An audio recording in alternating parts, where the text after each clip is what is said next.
I was muted. Hi, everybody. Hi, Jennifer. Thank you so much for joining us. I'd like to wish everybody a very warm welcome. Thanks for joining us here on MCG, Minorca Consciousness Group. But first, we're delighted to invite our very special guest, Jennifer Rose from the USA. We say the USA these days, I don't know. Hi, Jennifer. Thank you for joining us.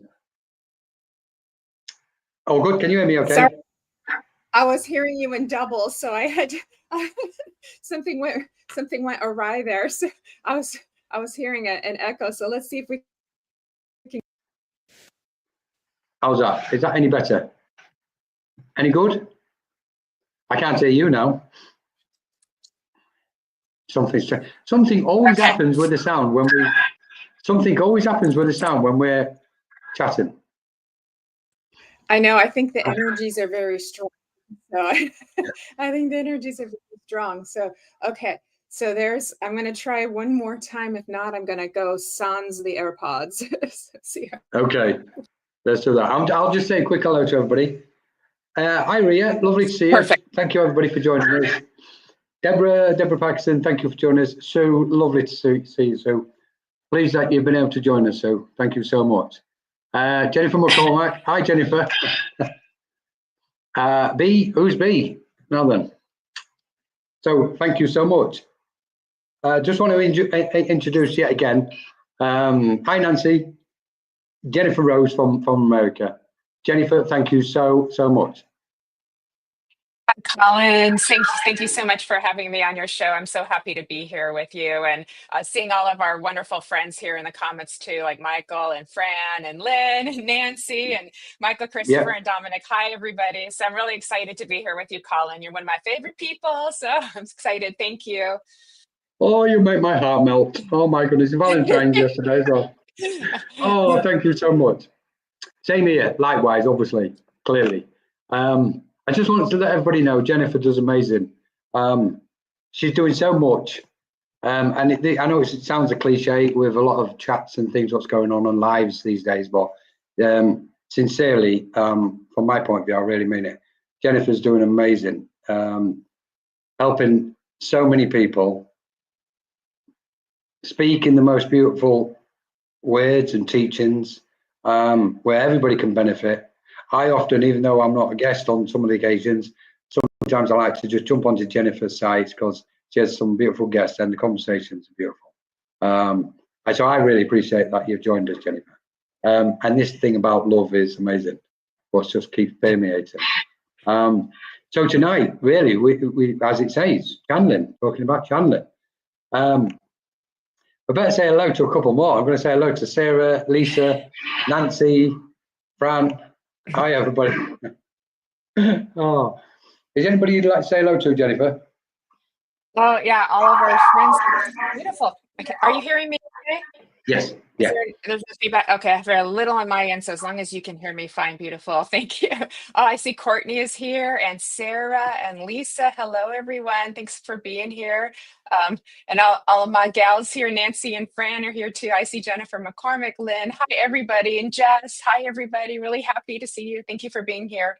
Paneling is a fun topic to talk about, so I'm really honored that we got to discuss this today. Yeah, I mean, it's one of those, isn't it? There's so many, this is the spiritual space. We can speak about so many facets of this multidimensional topic. But for some reason, we got inspired for channeling. And I think one of the reasons is because it's in vogue.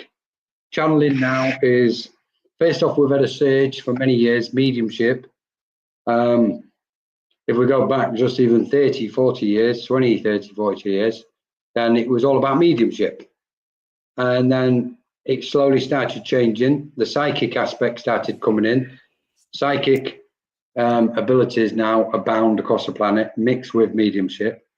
And now it seems, or it appears, that things are moving towards the channeling aspects, which I absolutely love. Of course, there's trance, which hopefully we can talk about.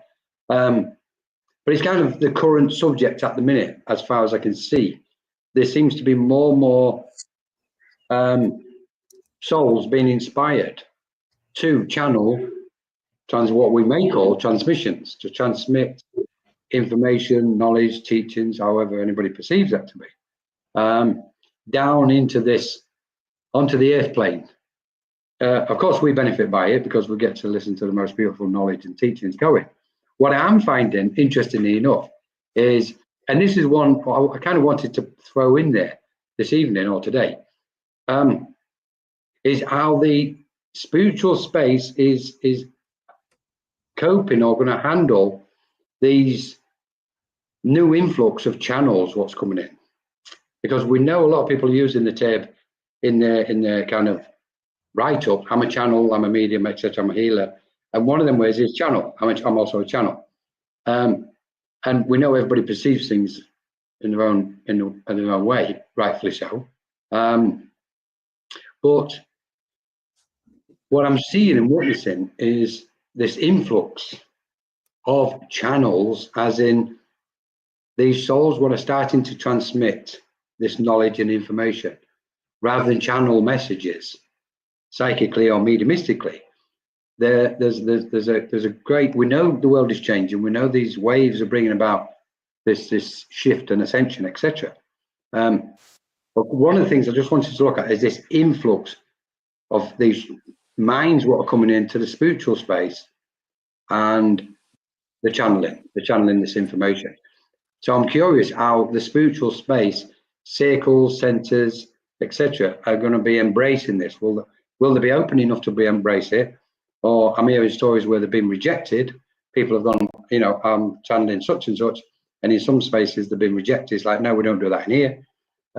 So my thinking is that we've got no say in it. We've got to embrace this aspect of channeling. We're just, it's here. The same as what mediumship was here and psychic messages was here. Now channeling seems to be here. And we've got to wholeheartedly embrace it. Have you got any thoughts on that, Jennifer? I do. You're absolutely right of what you're picking up on. And I get asked this question a lot because I teach trance and I teach trance healing too. And I've taken trance classes and worked on it for many years. But there was this kind of separation because people will ask me, what's the difference between trance and channeling? Like that comes up a lot. Like, what's the difference? Well, there really is none. You're in an altered state and you're channeling, you're just different levels of how deep you are, right? But if we go back into history, there was the mediumship, a side, and then there was another side, which is kind of more of like the new age spiritual movement kind of coming up in the later 1900s. And they seem to kind of be separate, right? And so if you were on the mediumship side, it was more called trance speaking, and it would be messages of philosophy, usually from a guide that had been on the earth plane or perhaps a Native American. But it would still be pretty connected to someone we would understand of an earthly nature, or perhaps they might, go a little bit more, into it like an angelic or something like that. But for the most part, was pretty much that's what we do and how we do it, right? Yeah. And then when the channeling kind of had a little bit of a surge in the late 1900s, and then kind of we went back towards mediumship again, working its way back up. But then when we look at the channeling community, there would be more like beings from other dimensions, angels, all of this, that's what we might call the star seeds or the cosmic planetary beings, and all of this came up. And so they seem to kind of have these sort of separate entities, yet trance and channeling are the same thing. So I think, and what I feel and what I'm intuitively getting is that there's kind of now a merging of the two. And I have seen other mediums who are becoming more, open to like embracing all of it too, because to think that like we're the only ones here and that other planetary beings wouldn't want to communicate with us, or that they don't exist or something, would be a little limiting. It kind of limits us too. So I found in my teaching, even just in my circles, my mediumship development circles, we are focused on evidential mediumship, but we're open to to guides, to angels, to spirit animals coming in, because we don't want to limit the spirit world. And when we keep it open like that, magic happens. So it's a very exciting time to see all of these beautiful words coming through. And it also feels exciting to see so many people opening up in this way, because that means there's a really large awakening happen. People are getting really tuned in and able to access some pretty cool information. So Yeah, totally agree. Totally agree, Jennifer. I love what you said. This convergence is occurring, isn't it? But the next question, if I may, I wanted to ask another question here, because what you've said is now followed on, led to the next one, which is, do you think this acceleration of more channels now coming into the spiritual space is part of the ascension, what's also taking place? Do you think there's a direct kind of link between them both? and it's like, as soon as you were asking that question, like I felt the spirit put the chills on me too. So they're It's already kind of, like, yep. it's like it stands to reason. It's like as we ascend, well, I don't know whether that, I don't know, say something going on behind the scene. It's like we're getting bigger and smaller. It's almost as if as we, you see, I have a tendency to put the dots and draw a picture in mentally. And it's like, so we're living on the planet, or we've landed on the planet. And at a time where the poles are melting, north and south poles. So there's a thawing out. And then from that thawing out, somehow there's a correlation between the thawing out of the ice on the planets and the awakening what's taking place on the planet. So I can't fit them both clearly together, but I know they're directly linked. And simultaneously, as we kind of expand and open up, it's almost like we're coming out of a state of incubation. And as we expand and open up, we know we're ascending. And therefore, as we ascend, in that expansion, through the awakening, through the ascension process, then the channeling is becoming very prominent. And I think, I don't know what you think, but I believe the channeling will be phenomenal across the planet. Absolutely phenomenal. And I think what we're going to witness is not just the transmissions of knowledge and words being channeled and transmitted, the light and the energy, what comes with that channeling is going to permeate. Any thoughts on that, Jennifer? I agree. Can you hear me okay? Beautiful. Yeah, I can send you just, can you hear me? Yeah. Yes. No, that was beautiful. I was like taking all that in, and I love how you like connected all the dots and put all the pieces together, because that actually makes a lot of sense. That actually makes a lot of sense. And like, we're moving in this direction, and we always are. I think it's Deepak Chopra was talking about once in a book I read that we have destruction and we have creation, but it's not there, but we're always moving towards evolution, and so then there's this illusionary nature of the destruction, because it's always recreated. It's almost like it's just being reformulated, right? And so that's why we always keep edging towards evolution. And so it's interesting to see like how this just keeps accelerating and unfolding. It's just kind of getting a little faster and a little faster, a little faster. And we're starting to see things that feel like timeline shifts, and we can feel sometimes time seems slow and fast. And so there's a lot happening that's more than meets the eye, and it's like this physical reality is not really physical. It's all energy, but we have the beautiful ability to channel this reality as it is physical too. But then to see how it's moving in the direction of a different way of being human, a different way of expressing humanity as it is too. And with the channeling, as that keeps, expanding and more people start to access that, there's a lot of coding that is happening. So there's frequencies in the words and there's codes in the words. So it's like they're planting little seeds of awareness that help to spark the opening. And you keep hearing those seeds and they just add a little more layer of remembering of who we are too, Yeah. which is really wonderful. And the other thing with the channels too is there's layers behind layers behind layers. So what we think is the message in the beginning may be true, but there's so much more behind that because spirit is so highly intelligent. And the universe and the spirit world is very poetic, and there's the rhymes and the riddles of all of it too, which a lot of us understand that. Right. Yeah. And so Yeah. when you move into channeled messages, it's like listening to a song at different times and you get different understandings and interpretations of that song. It's the same thing with the channeling. There's more behind it and there's more behind it. And so you go back and listen to it again a year later perhaps and go, oh wow, I didn't even perceive it that way. So that's what's beautiful, is to see like, oh, it's amazing. Totally. Absolutely. Absolutely. I love it. I love just, it's almost as if we can say, I just love what you've just said and how you described it, Jennifer, because it's like the great unraveling or the great unfoldment, isn't it? We're peeling back the layers. And what I find, well, I'm going to say amusing in one way. I often find lots of things amusing anyway, but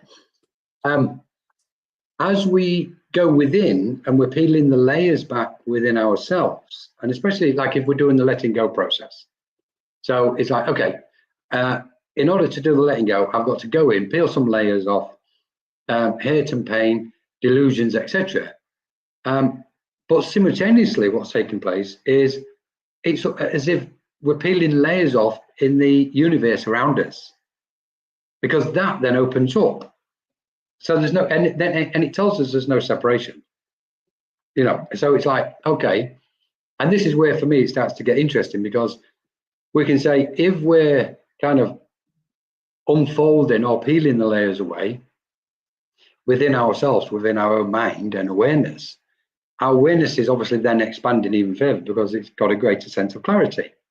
From that clarity, we can attune to those higher, finer, pure frequencies and vibrations of, let's say, multi-dimensions where those other beings exist or abide. So it's like a win-win situation. And at the center point is the light. So as we become this fantastic conduit or channel, we can just go, okay, really, nothing really matters. What matters is the now and being. And in that, if we can be empty vessels, because emptiness is big for me. We get into trouble. We get into all sorts of troubles because we put blocks and we fill ourselves up with distractions, etc. So the key for me is to be empty. And when we're talking about a channel, it's like, okay, there's a channel. The question then is, okay, is this a clear channel? In this case, I'll use myself as a reference, as a guinea pig. So is Colin's channel clear, or has it got some blocks in it? Because if it's got some blocks in it, the message what wants to come through, or the transmissions what wants to come through, can be disjointed.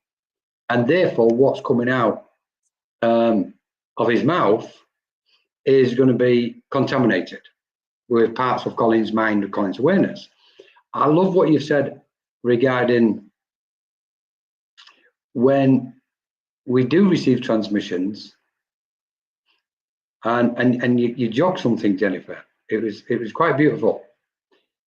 It took me to when I listened to channeled information with anybody, when I hear it, and there's a kind of set that it's almost like it's got its own, it's coming off one frequency, or sorry, spectrum of frequencies.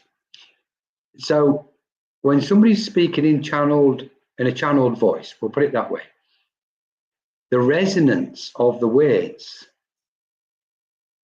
has got a purity to it. There's like, they always talk about love, they talk about light, they talk about change and transition and upliftment and all these beautiful positive words. And they all connect to what I believe is a certain spectrum where those beautiful frequencies are coming through. And exactly what you've said, the meaning behind the words, in some respects, is still yet to be discovered because it's that deep. Finally, just to kind of throw this in, I'm aware that celestial beings or cosmic beings, whatever we refer to them, then those multidimensional beings, and because of the clear light of awareness, of their clear light of awareness, they have to kind of alter their frequency and funnel the information down. And as it gets altered or funneled, it's almost like it's been diluted. So therefore, to our mind, it can not, we're not grabbing its essence, we're not grabbing its purity, because we're not clear enough to receive that purity. We'll receive it in a certain language, in language and text what we can understand as a human mind or ordinary mind.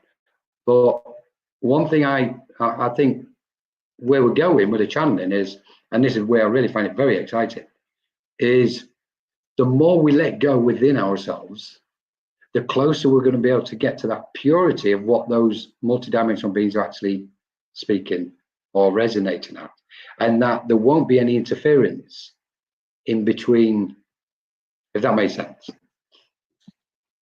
Yeah, it makes total sense. So, yeah, we want so much to like embrace each other when we're in the process of developing our trance and our channeling too. And it can be in the beginning that, you know, some of you comes in, and that's not wrong if some of you comes in, because we're spirit too. And the higher self of us could have something very wise to share as well. Um, on the other side of that, though, is that if a message is showing up with some elements of separation or maybe even fear-based thinking, it's like you still want to not throw out the baby with the bathwater with that too. You know what I mean? Is like keep the good parts, but if you see that, then that is kind of um, I might look a little bit deeper to see what else is going on there too. So how do we avoid a distorted message and have a nice clear channel that's allowing the spirit world to do its job? And um it's always so hard because people who are learning how to channel, they're so afraid of that happening. I don't want it to be me. It just has to be the spirit, that they won't say anything and they hold themselves back. So we have to give a little element of like, you have to say something, get a flow. And even if it is you in the beginning, so that they can like ride that wave, you know? But once we are doing it in a more professional manner, in a more global manner, to that, then there's a couple of things that I think we want to be mindful of, is that we spend the time and development to learn how to really pull our own awareness back to allow that awareness in. So that takes some practice.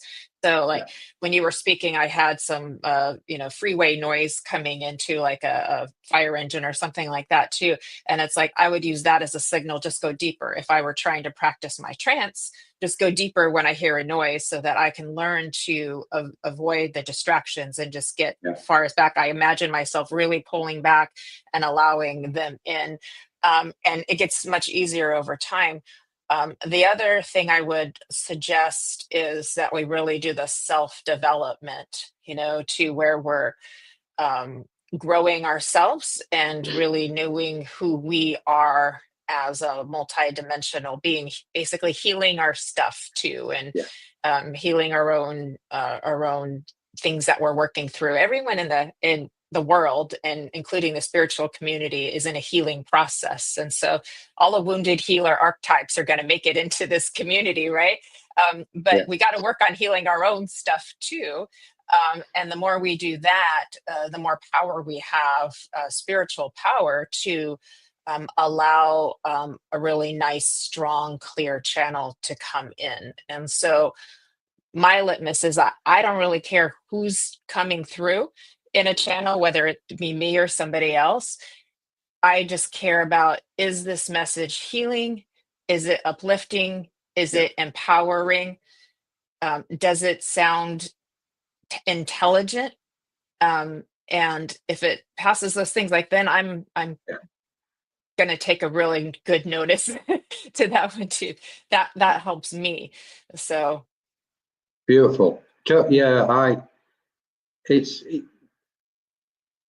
it's the benefit. It's if the message is beneficial for me, and if the message is of that nature, then it should be encouraged, because it's healing the planet, it's healing the world, it's healing somebody somewhere, and ultimately it's healing all of us. So I'm kind of big on that. I like what you mentioned about speaking, because a lot of people, I agree with you, I've seen and witnessed it. For one reason or another, a lot of people won't just speak those first words. And they can be the most beautiful space. I'm sitting there and I'm sensing, thinking, I'm watching spirit around them, I'm watching different beings around them. And they are very present and they're there. But that little mind in that physical space inside is going, I'm not, I want it perfect. I don't want me in the way. And I would say to anybody what's listening or anybody what watches, a tap, no water can come out of a tap until the first drop starts. And that's exactly the same with channeling. That first drop represents the first word. And that is so important. And I also believe what's relevant and important is that a safe space is created for people to do that, where they feel safe, they feel comfortable. They're not going to be ridiculed or intimidated. They're going to feel cared for and encouraged to be who they are. And I often say in one of the groups is, first off, it might just sound like gibberish. You might, in your mind, be thinking, if I say this, it sounds like gibberish to me in my mind. Good, let it sound like gibberish, because we all speak gibberish at some point. So, it's like, but it won't sound gibberish. It's like, speak it, because the tap then is getting turned on. And then as like you said, with practice, we just open the valve a bit more and a bit more and a bit more, until eventually what's flowing out is what we would perceive as pure water, is pure transmissions from these celestial angelic beings, what love us and care for us and want to share so much with us, especially at this time where the world needs it, or we think the world needs it as much as what it does. So that's quite a big one. You touched a big one for me there, Jennifer. That very first step. And it doesn't matter what you do. People still do. It's so funny, because it's like they'll still sit there for 6 weeks and go, and it's like, and it's beautiful, because it just comes when it's ready for the person, doesn't it? yeah, and I mean, you could just say one word and you've gotten something out. It could just be hello. If you just get a hello out, Yeah, like, that's something. And it's like, you got to start somewhere. And yeah, maybe you're hearing, the phrase peace, and coming in your awareness, and just say peace. Just let something out, because then they can eventually start riding the wave, yes, and come in yeah, there too. And it gets easier and easier with time too. And another thing is to pay attention to is the power. The more you grow in your power, sit in the power, but also we want to feel the power in the space yeah, too. So if I'm working with students, and I, for instance, were to demonstrate for them what healing, trance healing looks like, or trance speaking, like, did you guys feel the power? Did you see any, overshadowing of my face? Did you notice in the mannerisms in which they were moving my hands, were yeah, not, the way a normal human would do it, kind of thing. And so, because spirit can come in very gracefully in that way too. And so those are the things to pay attention to as well. And it's okay to take your time with it. It's okay. It doesn't have to happen overnight. But you're right. They expect it to. I think a lot of students who want to do trance expect that they're just going to be knocked out cold. They won't be able to hear or remember anything. That generally doesn't isn't how it works. Most people don't get to that very deep state like that too, Yeah. and it could take a while to even as an experienced trance medium could take a while to get to that place where you're that deep that you don't remember anything. I still remember things, and even when I'm in trance, there may still be a little bit of background up here, and I express it like as if you were underwater and you could hear people above the swimming pool playing or talking. That's kind of like where the thought consciousness is out here, kind of thing. And so you're aware that it's there, but it's not just so upfront and present in your normal mind there too. So hopefully that's helpful as well too. And so yeah, it's a balance of some people trying too hard, and then some people maybe doing it and not focusing on the self-development that's also needed to be that like clear channel too. So it's kind of like we need to do both. It's like don't try too hard, but make sure you keep working on it. Make sure you keep working on you. Make sure you. Exactly. Yeah, it's that kind of sense of equilibrium, isn't it? Yeah. It's knowing what to do in the moment. And I mean, trying to encourage everybody, I would say you're in the moment, in whatever space or environment you're in, whether it's channeling or trance, go for it. Go for it right there and then, just go for it. Because it's like, we can liken it to spirit coming from a different plane, and these celestial beings coming from multidimensional planes, very close to us, and opening that door for us, going, the door is now open. And I would say to everybody, go through that door. Try not to have any preconceived thoughts or ideas. Hand over as much trust as you possibly can. Let go of all control of what you normally think you have. And just have that totally innocent mind where in that moment, spirit are keeping you 100% safe. And whether it's trance or channeling, speak those very first words, because it's like turning the pedals on the bicycle for the very first time. And it's as simple as that. And then the momentum will build up and spirit will come in closer and closer. One thing which I've always been kind of conscious of is this aspect of moving the mind out of the way, moving our conscious awareness to one side. And even if it's just to one side a little bit, and we're feeling inspired to speak something, then speak it. And then when it gets moved a bit further, it will continue to, the flow of information will continue. And at some point, a certain point, there will come a point where the mind is completely out of the way. The individual who is in that altered state is completely gone, and they won't hear anything. And that might just be for a moment. It might happen every time. Or it might be exactly what you've described, Jennifer, as if it's happening in water and you're at a distance and you're observing and sense it, but you're not interfering with it. I would say to everybody, don't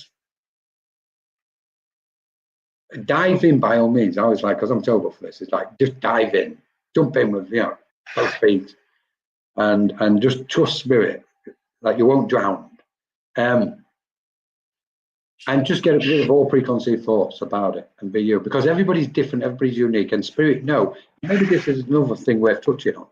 With channeling and trance, the same as mediumship, same as healing, same as anything. In this spiritual space, when we're working, spirit know who and what we are. They know the way we tick, the way we think, the way we feel, 1,000 times better than what we do. If we think we're sensitive beings, they're leaving us standing. They are fully aware. And when they come close, they've already calculated 50 or 100 moves, what you might have not have even considered, but they know you will do over a period of time. And they're already counteracting them in order to get your mind to where it's meant to be. And that for me is a brilliant concept when I know, being aware that spirit do that. If we see so many objects in a room, 5, 10, 50, whatever it is, we know we can multiply that by 50 to 100 minimum, and that's what spirits see. They can see so much more because they've got that sense of clarity. We're kind of in this diving suit with the dumbs on our feet. We've chosen to jump in and dive to the depths of this abyss and to put light in it. So, but they're saying, take us with you guys. And in that process, we're opening up. So I absolutely love this subject, Jennifer. Me too, Colin. I love it. I love everything you said there. And a couple points that you brought up is the, handing it over to spirit and trusting them too. It can feel scary sometimes to have spirit come so close, and you're not used to the energy and the power feeling that strong too. And so there is a trust that is built. And so just to remember that you're safe and that they're holding you in that process too, can be very helpful. And also that, channeling is not for a chosen few. We're in our channel anytime we're being creative or anytime we're in deep thought, and we can just be speaking to somebody and we're channeling at, if anything, ourselves. But you're channeling when you're doing art, when you're doing music, when you're writing. It's like we're channeling our realities right now. So it's like, just start, just try, just do it. And if you have some people that are safe, that feel very safe for you to be a receiver or a listener, so that way you can let your guard down. So because sometimes even in a circle, if you feel like people are judging you or you feel uncomfortable, you're not going to let your guard down because you're worried about what they're going to think or that kind of. So it's important if you have people that you like maybe know really well and really have built some trust in, or an instructor like yourself who's so kind and gentle, right, that will make it a safe space to just start, just try, just go. Just do it too. Sure. And then the third point is that the power can feel different with trance. It can feel like this sort of heavy weighted blanket because they're trying, like you said, to subdue you. And so it's not quite as the active expansion as we do with mediumship, which is very mental and very active, and we're doing more of this kind of thing. But we could just sit here and then let the spirit bring the trance to you, which is even more passive. A state of working is just love that passivity. So all we have to do is just keep relaxing, and then they'll bring the trance to you and get used to that kind of heavy weighted feeling. And that could be scary to people because they're like, oh, this feels heavy. Is it bad? No, it's trance. It's just deep, strong power. That is the power. And they're using that to subdue you and make you sleepy. And so that you'll go into that space. A lot of times with the mediumship demonstrations I watch on the different spiritualist churches that are on Zoom and stuff, because there's a lot of mediums, like I can feel the trance energy, and I'm like, oh, I'm trying not to fall asleep while I'm watching it, because I start going out too. And I know other people that's happened to too. There was a man, I can't remember what his name is, but is back in the 1900s, and his wife and him went to circle together. They went to a regular weekly circle, like you kind of would do like with a seance, and the husband was just going along for the ride, and his wife was practicing her trance speaking. This would be in the UK, I believe, mediumship community. And he fell asleep every time for 2 years during this circle, but they went, right? And then out of the blue, he just started channeling. He just started going into trance and trance speaking. And they were developing him the whole time, even though he was asleep, but he was in the power with the people. So so that's what people worry about too. They're worried about falling asleep. And it's like, there is that little sweet spot, but it's still going to work. You're still developing. It's interesting, isn't it? Because it's what we're saying here is, just allow it to be what it is. Once we're sitting, and once of course, it's beneficial if we can sense a being of light, whether it's a discarnate soul from the spirit world or a celestial being or cosmic being, star being, whatever we refer to. I love the word star being, actually. I was in I don't know which circle it was. It was in a circle. It was in the last 2 months, I think, 3 months maybe. And I was kind of thinking, okay, we've heard of the Arcturians and, Pleiadians, etc., the star seeds. And for some reason, I asked and it was quite a kind of powerful circle. When I say powerful, please don't take that the wrong way, guys. You know, the energy had built up quite sufficiently, and I'd ask this being, what should I refer to them as? And now normally I don't ask any questions whatsoever of that nature. I never have done. I've never really felt it necessary, to be honest. But that's just the way I've always worked with spirit. But this being said to me, star beings. And I'm kind of like, that sits comfortable. It's like they must have known the frequency of it was going to rest in a nice way inside me. If they'd said some other, you know, fancy name, I might have just rejected it and gone, no, I'm not comfortable with it. But when they said star beings, it was like, this kind of fits in such a beautiful, pure space. But having said that, because it's taken us somewhere, I also believe, similar to what on the back of what you've said, Jennifer, nobody's got the monopoly on channeling. Nobody. Just the same as mediumship. Nobody's got the monopoly on mediumship. Nobody's got the monopoly on anything. You know, somebody said to me the other day, it was talking about grief, and one person's grief compared to another. It's like, we can't. Nobody's got the monopoly on grief. You know, sorry, we haven't. Grief is exclusive to us in our own way. What I do find fascinating with channeling is our past lives have obviously played a role. That we somehow, all of us, I believe, on the planet at the moment, again, it's not exclusive, it matters to all of us, and especially the ones in the spiritual space, because they seem to be the first, you know, they're the up there at the moment, where it's present, that our past life and our previous incarnations, several or many, you know, or countless, have always possibly involved something of a spiritual nature.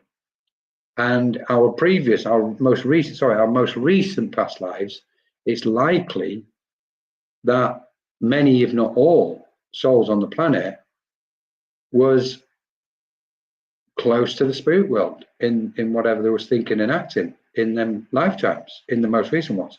And we've obviously clearly brought that mind, or those aspects of that mind, into this space, and therefore it's making it so much easier for us to tap into the different areas of mediumship, healing, trance, and channeling. Just on a quick note, as far as the word channeling is concerned, we can safely say that's exactly who and what we are. So we're channeling. Even in our sleep, we're doing it. But when we get up, we're a vessel, we're a channel, we're a conduit for our thoughts, our feelings, our emotions, everything about us. We are these vessels and channels of energies and frequencies and vibrations. And if we use that as a foundation to work from, then we can say, okay, the I kicks in always, doesn't it? I would like to just take this to its next stage. I'm going to move my mind. Therefore, I'm going to go into a group or a course, and I'm going to move my mind to its next frequency, where I can be more focused on this channeling aspect.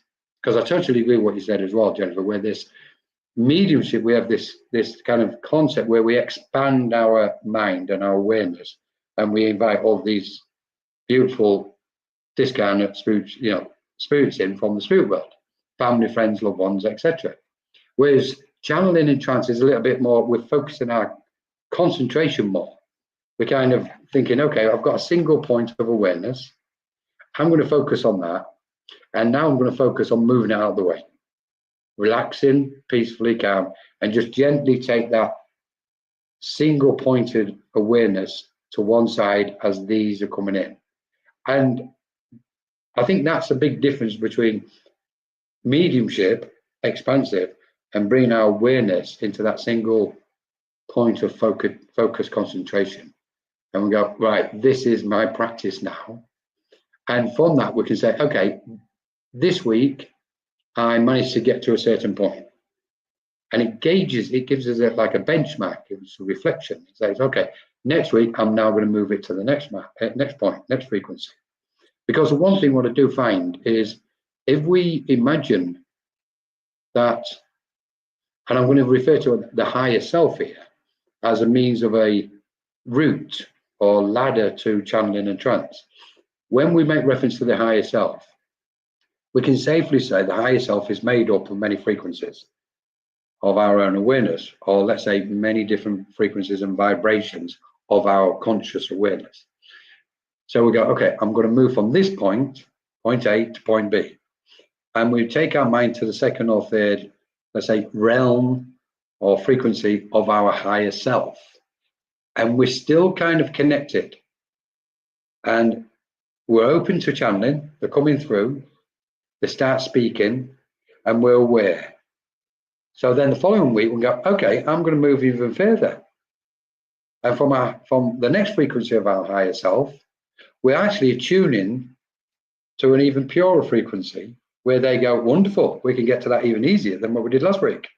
And so on and so on. So eventually what happens is it's a trick. The trickers all, don't they? They're just the tricksters. Spirit and multidimensional beings, guys, are tricksters. You got to watch out for them. Okay? And the most, because they get us to go in this sequence, laughing their heads off while they're creeping in. So eventually we're out, and all of a sudden, boom, these most beautiful transmissions come through, and you go, oh, how's that just happened?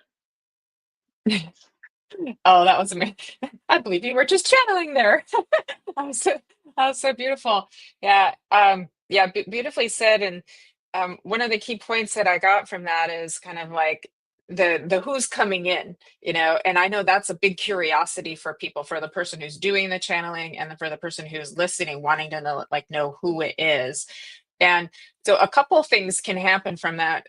Like I'm like you, like I don't really pay attention. I don't worry about it as long as I can feel the power, it's healing, it's uplifting, and it feels intelligent, right? As long as I pass out, I'm not worried about, because I started off with guides, and then they kind of moved away. And then I just felt like I was just with spirit, and I was just like, and the guides are very angelic in nature. And then it was with spirit and it was with love. Like I'm channeling love. I'm not worried about a personality or an appearance and things like that too. And then recently I have had some like star being experiences too. And I was like, oh, well, that's new. Well, let's let that unfold, and so I'm just, we'll see where that goes too. But it was still healing, uplifting, and intelligent. So I was like, okay, good. We're good with that too. And, but another thing that I've seen too is that a lot of people, like you said, will tune into familiarity. And so, for instance, a lot of people say, like, I feel like I'm channeling Mother Mary, or I feel like I'm channeling Kuan Yin or Jesus. And then it's like, who am I to channel someone like that? And then the worry about judgment coming from the other side. Will they believe me? And will they do the who are you to think you could channel that, right? And that unfortunately can happen. It can happen, right? And I would just say, why wouldn't the spirits of these very ascended beings want to speak through multiple people here, right? And why did we make ourselves so small to think that we can't connect with them too? And so it's like, and I'm getting chills as I say that. So why wouldn't the essence of Mother Mary want to channel through hundreds, thousands of channelers here to give a message of love, a message of pure love and acceptance to people too? And so it's something to think about too. And then, like you said, the trickster nature is they are shapeshifters too. So if a spirit guide could come in as a child so as not to scare a child who's a medium, you understand that they may show up as someone that your awareness can accept, like a Native American, but maybe that's not who they really are. So it's like, it doesn't really matter who they really are, as long as it's healing, uplifting, you can feel the power, and it's intelligent too. I love it. Lynn had a question too. I saw, I didn't mean to interrupt, Colin. Lynn had a question about being in circle online versus in person. So I thought I would bring that to your attention there. Yeah, do you want to answer? Yeah, go for it, Jennifer. I want to write two things down while you're answering this, because I'd like to come back to two things. You mentioned two things. Please do, yeah. I have found them to be equally as effective, Lynn. sometimes being online can be more effective in the sense that because you're just in the comfort of your own home, in your own space, you can relax a little bit more versus being in person, having to drive over there. You're just, so they both have benefits to them. So I'm curious what Colin thinks, but there's no time and space. So Zoom, doing, a Zoom trance practice circle too should be just as effective, because we still feel the power. If I were online with you, on Zoom, Lynn, I would still be able to feel the power that's happening with you, and I would feel it in my space too. So that's what I would recommend. I do try, if I were to demonstrate, I would try to like have no virtual background on and have as plain a background behind me as I could, so that it's not kind of interfering with what's happening in my body. Because sometimes, like with Zoom, the virtual backgrounds make you look kind of distorted. So that's what I would try to be careful with the lighting in the background, so it's a nice, clear, no interference there. But it should work just as fine, maybe even better, because you're more comfortable in your own space. What do you think, Colin? Yeah, definitely, I would agree, Jennifer. And thank you, Lynn, for your question. And it's a good question. It's very valuable, isn't it? Because my initial intuitive take on it would be, it depends on what effort you wish to apply, whether it's online or in person, because ultimately our development is about the effort we put into it. Training the mind, meditation if it's necessary, etc. Understanding. I find one of the biggest helps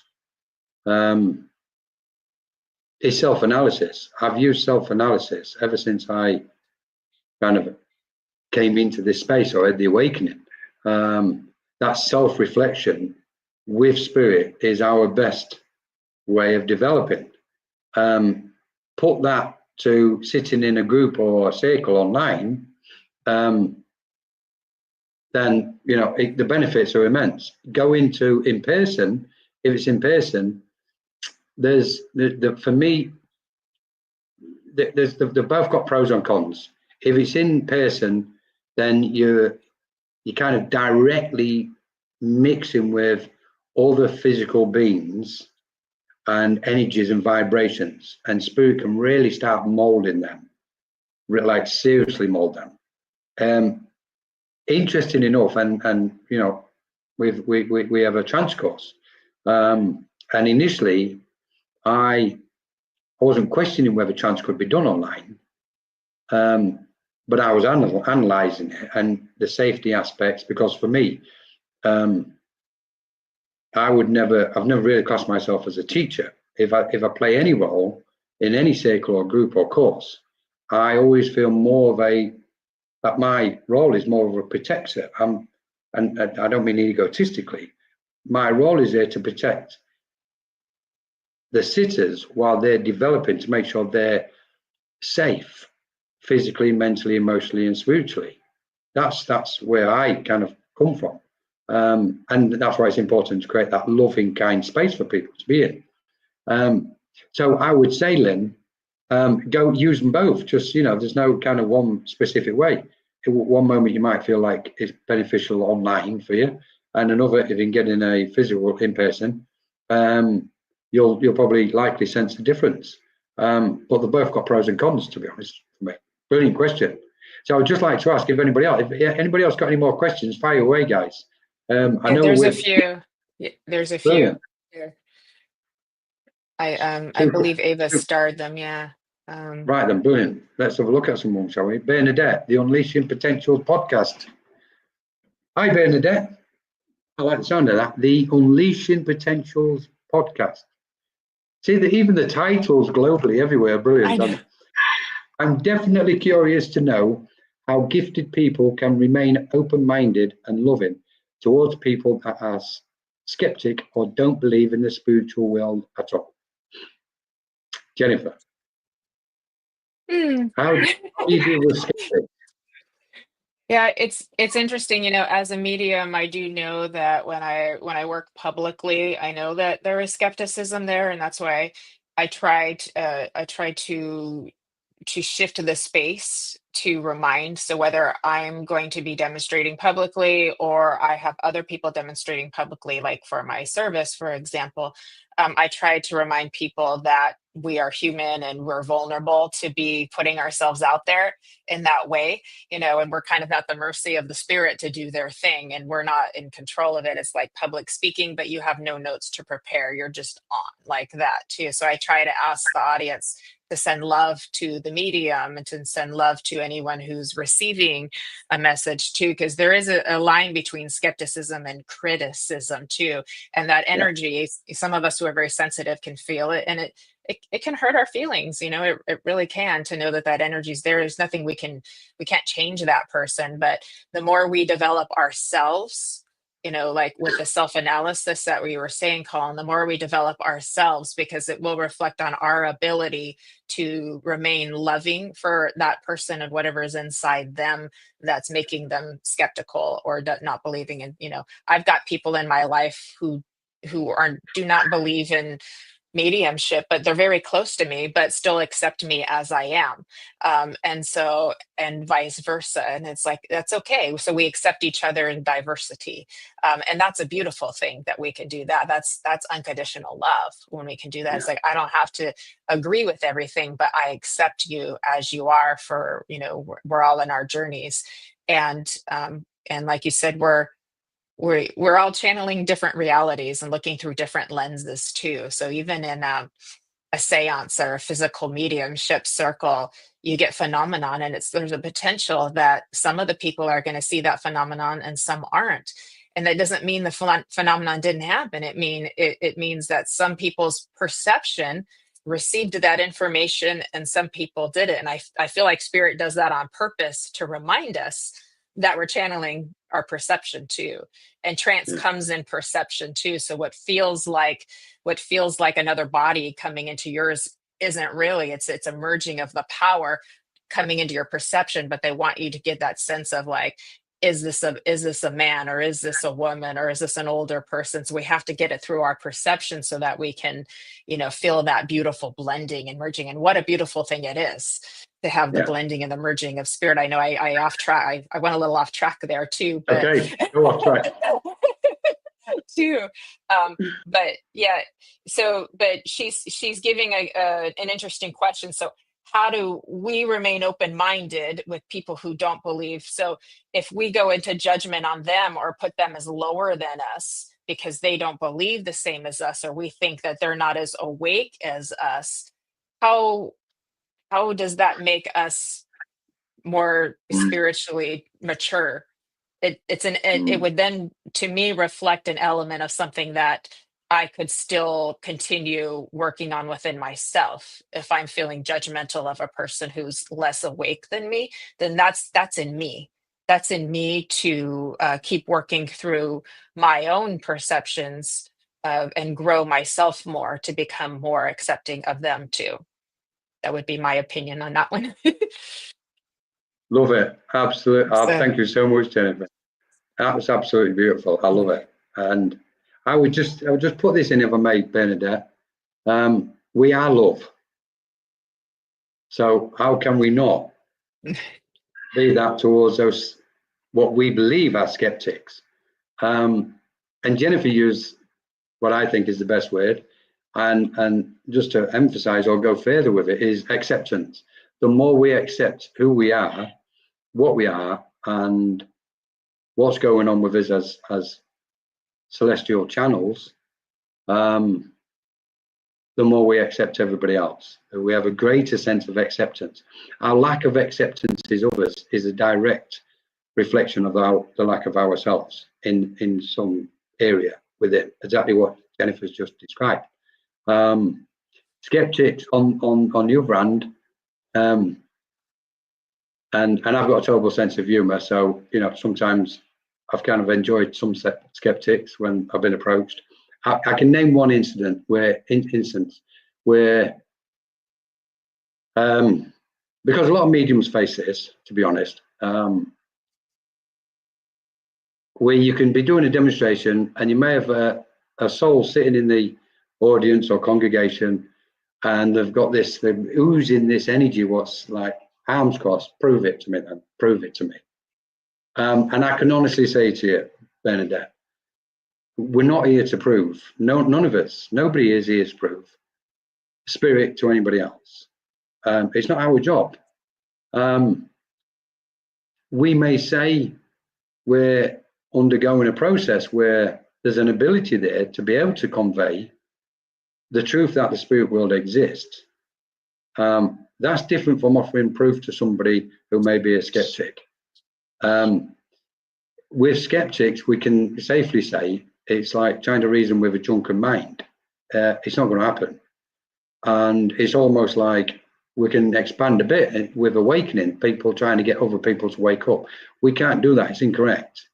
We have to leave every soul to awaken in the moment karmically, which is correct for that other soul, the same way as it happened to us and ourselves.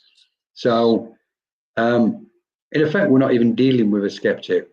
When the mind is refusing or failing in their kind of endeavor to believe in the spirit world or believe in the light of spirit, etc., we just gracefully move past it. And if that, I've always had a rule, if I can't enforce my teachings or my philosophy or understanding on anybody else, that is so wrong. In any religion, in any belief system, it is so wrong to push your beliefs on somebody else on so many levels for so many reasons. But if somebody asks us a question, then they've opened the door from their side, and we then have the right to speak the truth, what we understand and believe in. And that's two different things. So you see, I've gone off as well, Jennifer. So I'm going to come back. So we're both just done it. Anyway, beautiful question. Do you want to feel free to, guys, everybody, thank you so much for joining us. This is amazing. I don't know about you. I am absolutely loving this. Any more questions? Just fire away with questions because we haven't got much longer left. I saw one by Ava's so beautiful. Thank you, Ava, for taking good care of us. And she's got them starred for us to make it easier. Shonda says, how can she improve giving space to the spirits so that they can speak to you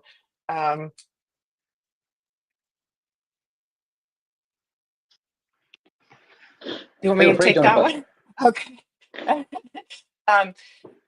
I would yes, please. one thing that you can that I like to give as an example that has helped people before is just imagine it like two colors, like you're a color and the spirit is a color, and you're just coming in and blending and being one color for just a little bit. And then after a while you'll be two colors again. And that seems to be something that people can accept in their minds more too. And also to understand that they're not inhabiting your body, it's just coming in through your perceptive awareness. And then if you feel the power getting really intense, you just keep relaxing into it. You just keep taking a breath, taking a breath, taking a breath. If you hear a sound, oh, go deeper, go deeper. So I'm like, oh, I'm gonna make space. I'm gonna share space. So this space, I'm going to bring a little of me back and let a little of them in, and we're just sharing the space. And they're coming in with this pure, high vibrational, high frequency love that they come in from where they are too. And think of it this way, like, ooh, who wouldn't want that? Who wouldn't want that to come into your being and share that space with them? Because it can be very that can give you a gift in developing your own spiritual gifts and enhancing them just by being in that power and having that blending taking place too. So maybe that will help too. But again, get some words out, even if it's you. Perfectly okay. Let it be you in the beginning, and then they'll come in. You started to make a little wave in the ocean, and they come in like a surfboard, and then they take over, and you're like, ah. And also, they will bring the trance to you, so they will make you more and more subdued. There's also some music. Weightless by Marconi Union is a great great set of music pieces to go into the trance state. And there's also the MRM Brain Team, I think it is. So those couple of tracks too are very good for helping with the trance. That would be my suggestion. How about you, Colin? Well, I think you've just summed it up. I know Chanda. Hi, Chanda. Thank you. Beautiful question. How can I improve? Stop trying. Because we put ourselves under so much. We've got to change the vocabulary. Thankfully, it's changing. How can I improve? And it's literally just don't try. Just be. Just allow it to be. Just allow your mind to enter into that beautiful, soft, gentle vibration in that space, in that emptiness within yourself, and keep doing that, and spirit will do the rest. Exactly what Jennifer said.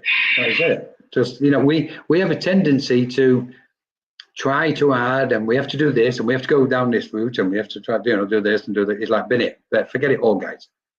Forget the lot. That's what Spirit's saying to us. It's like, empty your vessel and let us step in. We'll take over. So then it's like, that obviously raises loads more questions. You go, well, how do I empty my vessel, etc. So you always get this kind of domino effect of whatever we use. When we're using human language and terms, there's this kind of constant unfoldment. I would just like to, and I'm going to come back to that one on the path channel, if I may. Yeah, I'll come back to it, because somebody made a comment earlier, and it was, and I'm going to scan through it. She channels a mum through a flame, and it caught my attention, and I thought, wow, that feels really. There's something. Oh, there it is. I think Sarah. Is it Sarah Reddings or Sarah Reading Steiger? Hi, Sarah. I hope you're still with us. I love what you've just said. I channel my mum through candle flame. Yep, that's beautiful. I've heard of people using candles to go into that meditative state by just they follow the candle flame and they just move in with that too. And I think that would be very effective. So it's pretty cool. I love it. I've done this previously on several occasions, and it really works. And exactly as you've just described it, Jennifer, it's like the mind goes automatically. It's almost like it's magnetic. The flame becomes magnetic and the mind gets drawn in. But the mind, we're also allowing the mind to do it. So we're kind of just gently drift into that altered state. And that's another way. And I'm so pleased you've said this, Sarah, because I would say to everybody, use whatever means is most comfortable for you guys. It doesn't matter what a circle leader may tell you. Circle leaders are there just as like, we're like lollipop ladies. We're just standing there holding a sign, really, and it's up to you whether you follow it or not. Do you know what I mean? And it's like you don't have to. You can ignore the lollipop lady. If you're feeling comfortable in the way it's going for you, then use it. And because that's what we've all done anyway. Brilliant, Sarah. Just want to Ria's, if that's okay, and then we'll fly through whatever is here, and then I think we might have to be finishing. So on the path of channeling, I feel it's important to go through the letting go process on a regular basis. Wow. Ria. So over to you, Jennifer. Would you like to take this one? I've got mine in my back pocket. So. That's your class that you do, right? You do the letting go class. Yeah. And it makes sense because the more we just let go of whatever's happening, in the moment in our own awareness, just put it to the side for now.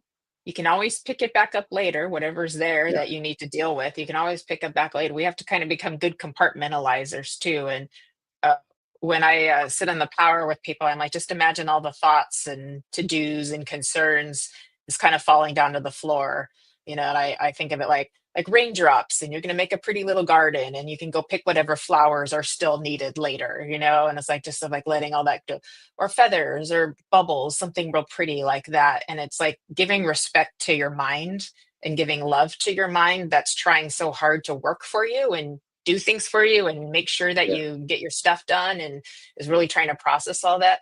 And it's like, then we can just allow that just for now. And that way your mind knows that more, the vulnerable part of you knows, oh, okay, it's just for a few minutes. We're just working differently for a few minutes.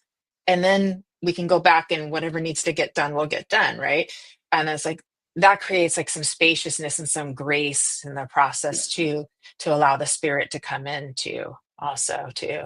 And it's all a process. We learn to become one with our breath, and we learn to feel the Holy Spirit around us, and um, we learn to see ourselves as light, and we learn that love is in everything and everyone, and through all of these little pieces, we just understand that there's nothing to be afraid of.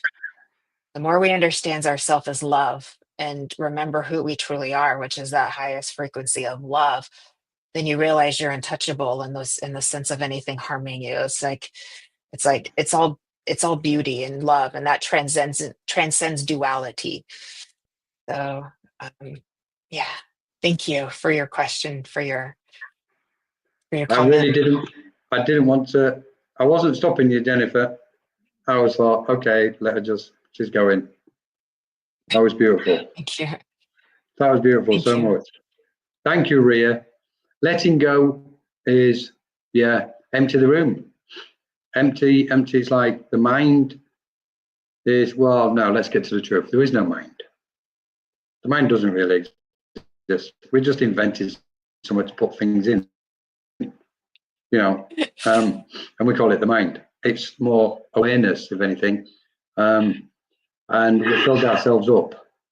So we this is Ria for me is spot on. It's like really if we wish to, and it's not essential, but it's obviously here. I really believe this year is going to be a year of letting go for humanity. It's been coming in very strongly, and I think from that is we will witness a lot more channels coming into the space. I think for anybody who's listening, what are running circles and courses and groups and spaces, please encourage those minds who are channeling to channel that which wishes to come through. We're talking, as Jennifer said earlier, the convergence. There is a convergence of spiritual beings and on the spirit planes, and a convergence with celestial cosmic beings. They're working together, and they really want to get the message through, get the information through, and that encouragement and that light to uplift us. So for any circle leaders, etc., please embrace these channels, what have been brought into your space. They've obviously been guided into them by those beautiful beings. Just quickly, if I may, Jennifer, a couple of bits, what you mentioned, which I do really want to mention, but I know it's going to be fast. So the Mother Mary aspect, and so many people, it's funny, isn't it? Because it's almost like a virus. When somebody mentions one thing, it kind of ricochets throughout the space. And we know many people are connecting with this energy, what's referred to as Mother Mary and other celestial beings. And the question can be, how can so many people be channeling the one and same soul? And many years ago, I kind of, it intrigued me and I wanted to figure it out.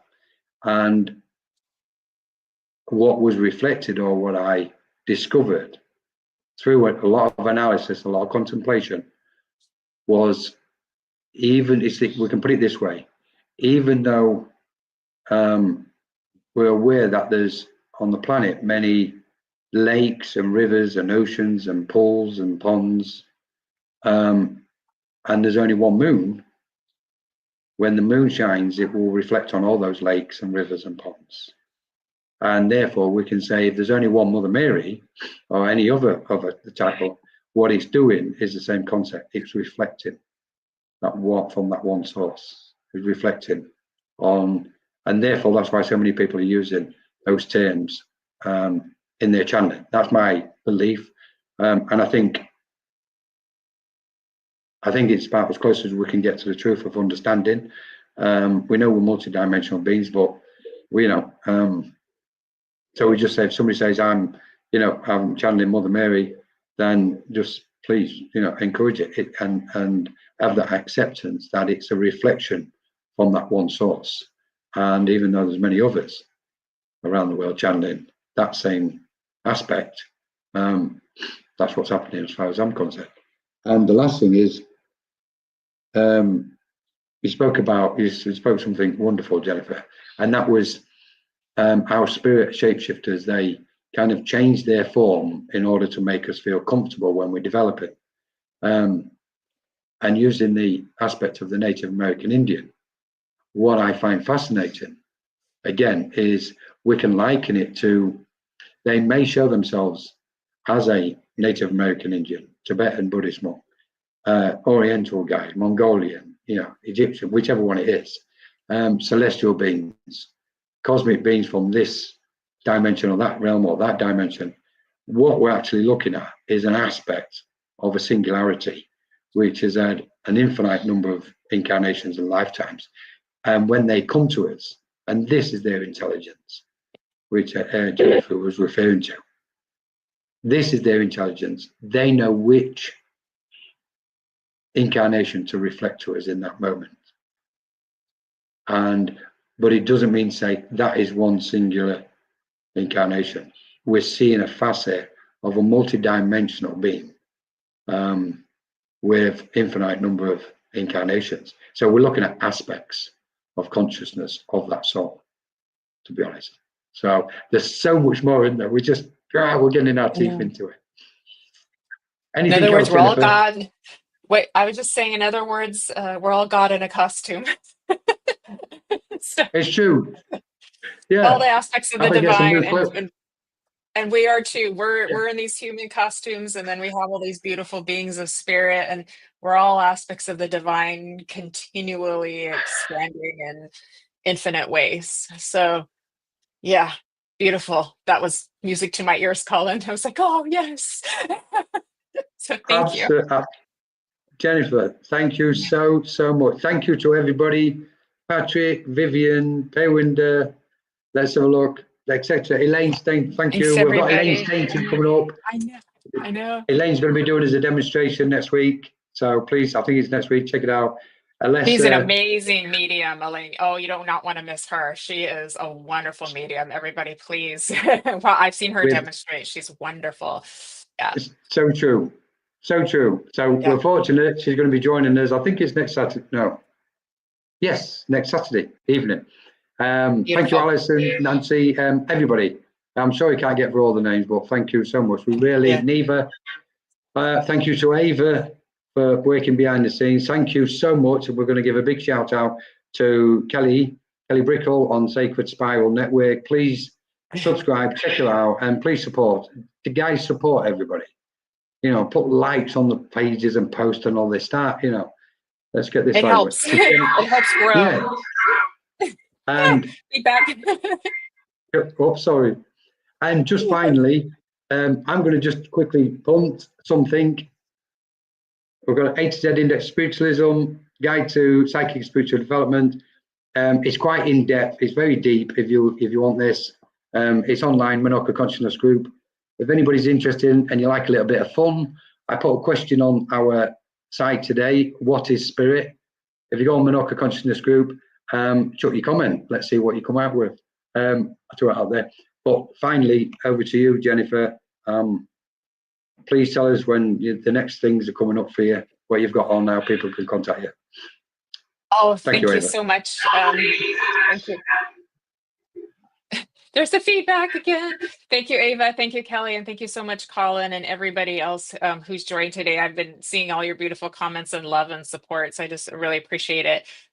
Tomorrow, I have a free online event. You can go sign up through my website called Spirit Talk. It's a spiritual Q&A. So we always have a lot of fun. People come in with all kinds of questions. I'll have my next Sunday service on a week from tomorrow with Melinda Olang as our guest medium. And I'll be on Embracing Infinity next week as well. And so I've got it. I keep very busy, but thank you. Thank you. Oh, I did want to say too, a week from Monday, Kelly Brickle is hosting a charity event for the California fires, because they even though the fire is out, they continue to need support and relief. So that's going to be, you can find it on a lot of different pages, but you can go onto Kelly Brickell's Psychic Medium and Numerologist page 2, and there's a link to donate so that you can receive the Zoom link. And a lot of beautiful mediums. I know Nancy's here, she's in it, Fran is in, Michael Christopher, Kelly. So it's going to be a really beautiful collaboration of all of us. Steve Spur from Texas also. So it's going to be a really fun collaboration to raise additional funds to help the California wildfire relief continue to recover too. So I'm going to make sure I mention that as well. So thank you for giving me the space to share that. No, thank you, Jennifer. Thank you so much. What a beautiful event then to do. So please support it, guys. Just support each other. We're in the light. The light's getting brighter.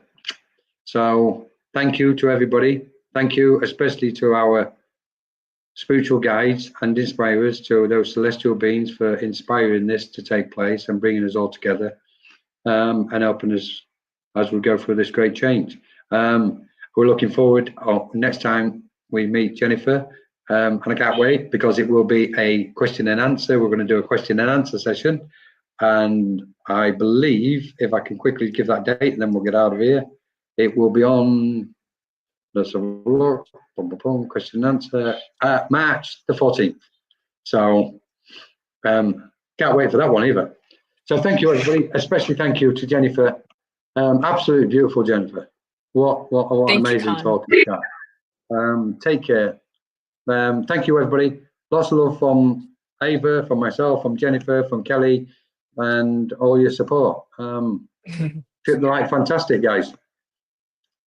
That's it. Thank you. Have a wonderful Thanks, time. I'll speak everyone. very soon.